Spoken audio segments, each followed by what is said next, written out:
Bueno, y vamos a hablar de educación un poco con nuestro amigo y compañero Federico Puy. Fede, buenos días. Acá Leo, Tom, Lu, te saludamos. ¿Cómo estás? Hola Leo, Tom, Lu, ¿cómo vas? ¿Bien? Bien, tenemos el mismo corte también, Fede, como con Lucho. Bien, deberíamos hacer Mirá, un 2 por uno. Tom ve el mismo corte en todos lados, ¿eh? Te digo. Bueno, Bueno, perdón.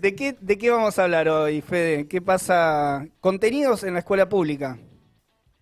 Sí, mira, porque estamos realmente muy preocupados porque ya estamos entrando en el mes de junio y Sí. hay una importante preocupación en las escuelas, algo que no se va a escuchar en otros medios, no vas a ver a ningún político de los partidos tradicionales debatiendo, y es la famosa pregunta de qué se enseña en la escuela Ujú. en el medio de la pandemia, lo que se llaman los contenidos.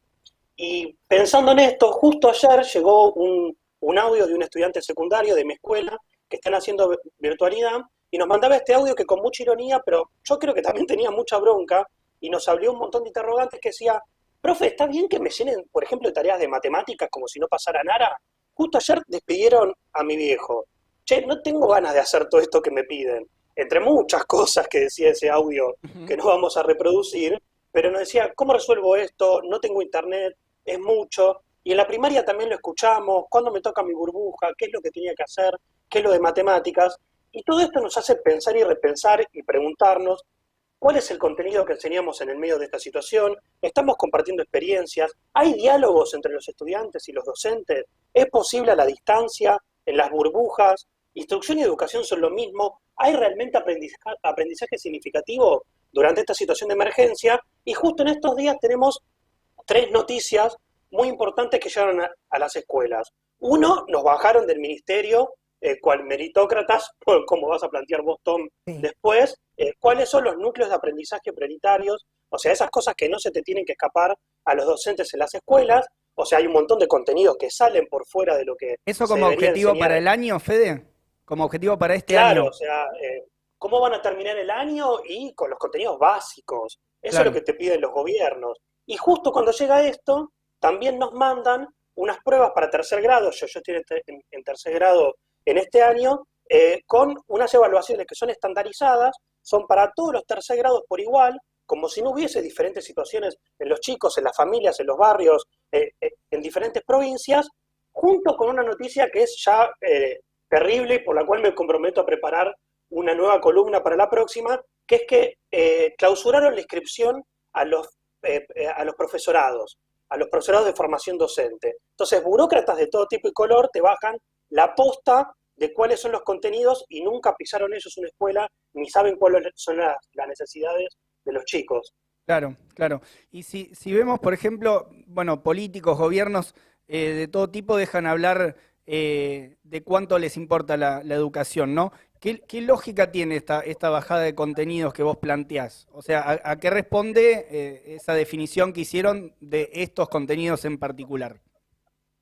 Sí, para mí, o sea, tanto el ministro nacional como Trota como Acuña, ante la imposibilidad de mostrar una presencialidad porque no hicieron nada para garantizarla, y los 180 días de clase, tiene que mostrar gestión, que es lo que importa, porque aparte obviamente hay campaña electoral y la educación siempre está en el medio para cualquier político tradicional, y lo que prima es una lógica completamente mercantil de lo que Freire llamó meter información.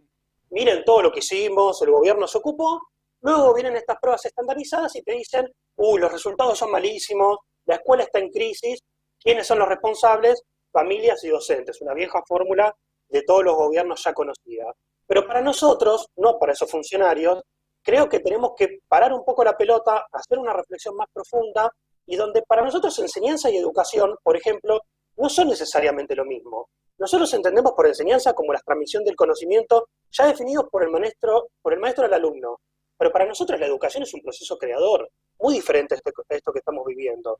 Porque para nosotros durante toda la vida la personalidad de la persona se educa, se extiende, se enriquece, se afirma, se perfecciona.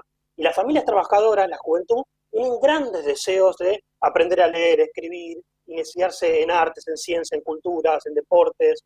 Y al respecto, la escuela, internet, no sé, el cine, el teatro, el museo, solo pueden ser una ayuda o una herramienta o un facilitador o un ordenador para esto. Pero al contrario, para los capitalistas y sus gobiernos, lo significativo en cuanto a contenido tiene que ver, o estos núcleos prioritarios, o estas pruebas estandarizadas, tienen que ver con, está relacionado con una visión de escuela acorde al desarrollo del capital, con el mundo de la explotación laboral, de la precarización, de la explotación del hombre por el hombre, y las habilidades para desarrollarse en tal o cual tarea dentro del capitalismo con su propia disciplina, como también la tiene la escuela, vertical, jerárquica, es decir, para un mundo de trabajo capitalista. Federico, y entonces, ¿cómo puedes pensar desde las escuelas estos contenidos en el marco de este modelo educativo que impone el capitalismo y sus estados y organismos?